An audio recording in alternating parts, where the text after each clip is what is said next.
This book chat is all about Keeper of the Lost Cities. This was the #1 most requested book in my fiction book clubs for Outschool for the middle school and up range. So we finally did it this December and we had such a great time discussing it. I thought I would give you 3 ideas if you read and discuss this book with your kids. All right. First of all, I would definitely talk about the preface. This book has a preface, and it is my understanding that all of the Keeper of the Lost Cities do this.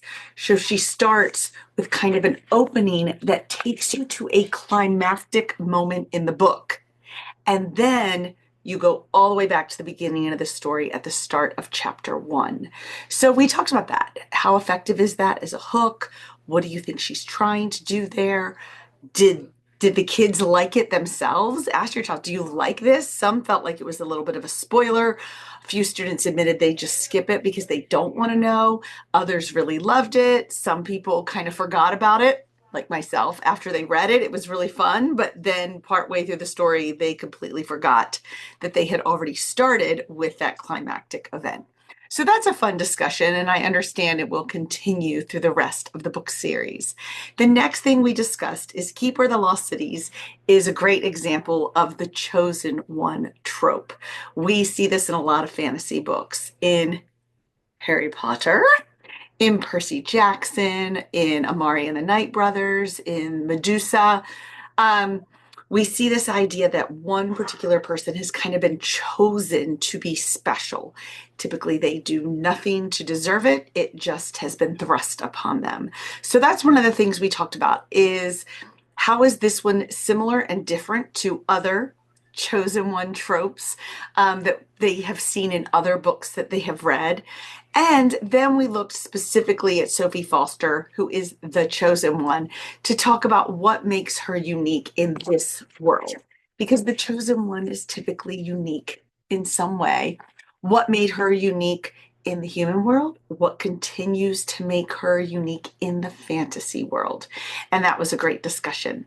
And finally, I don't think you can discuss this book without talking about the literary device of the cliffhanger. This writing technique is almost at the end of every chapter. So in my Outschool Book Clubs, I usually make a little packet, and I did make one for the kids for this one. And one of the things that I gave them were the different types of cliffhangers.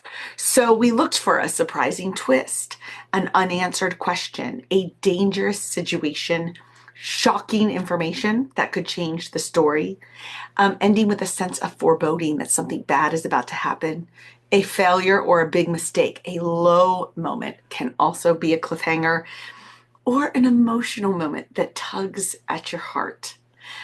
So these are all different types of ways the author can leave you kind of wanting more, drawing you into the next chapter. So I had them find their favorite cliffhanger and share what it was, and to identify what type of cliffhanger they thought it was. And then I brought a few cliffhangers to share to show some different types. And that was one of the things we discussed. And was the end of the book a cliffhanger? Many of them felt it was. I didn't feel it was quite as big of a cliffhanger, though it did leave me with a lot of unanswered questions. I have been told that future books leave you with huge cliffhangers, and you should definitely have sequels ready to go. I'm looking forward to continuing this series at some point. I'm often asked by students, can we go through the whole series? I'm like, that's a lot of reading for me, but I know how much they really love this series. More came out, I think, this December. So there are quite a few of them, and I don't think she's done. So it is hard if you are in the middle of it because it's not quite finished.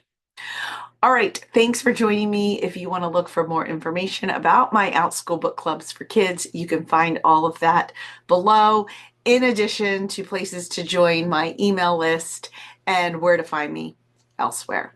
All right, I hope that helps your discussion for Keeper of the Lost Cities.